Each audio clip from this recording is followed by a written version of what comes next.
ಸತ್ತ ವ್ಯಕ್ತಿ ಪವಾಡದಂತೆ ಬದುಕಿ ಬಂದಿದ್ದಾನೆ. ನಾರಾಯಣ್ ವನ್ನಾಲ್ 38 ವರ್ಷ ವಯಸ್ಸಾಗಿತ್ತು. ಇವರು ಸತ್ತೋಗಿದ್ರು ಅಂತೇಳಿ ಎಲ್ಲರೂ ಅಂದುಕೊಂಡಿದ್ರು.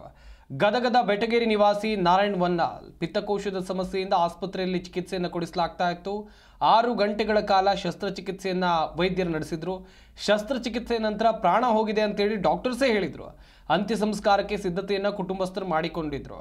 ಗದಗ ಬೆಟಗೇರಿಯಲ್ಲಿ ಬ್ಯಾನರ್ ಕಟ್ಟಿ ಒಂದು ಕಡೆಯಲ್ಲಿ ಬೇಸರವನ್ನು ಕೂಡ ಅವರ ಬಂಧುಗಳು ವ್ಯಕ್ತಪಡಿಸಿದ್ರು. ಆಸ್ಪತ್ರೆಯಿಂದ ಆಂಬ್ಯುಲೆನ್ಸ್ನಲ್ಲಿ ಮೃತದೇಹವನ್ನು ರವಾನೆ ಮಾಡಲಾಗಿತ್ತು.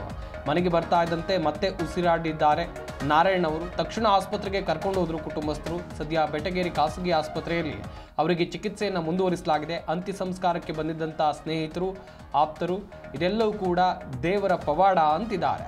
ಬೇಗ ಗುಣಮುಖರಾಗಲಿ ಅಂತೇಳಿ ಕುಟುಂಬಸ್ಥರು ದೇವರಲ್ಲಿ ಪ್ರಾರ್ಥನೆ ಮಾಡ್ತಿದ್ದಾರೆ.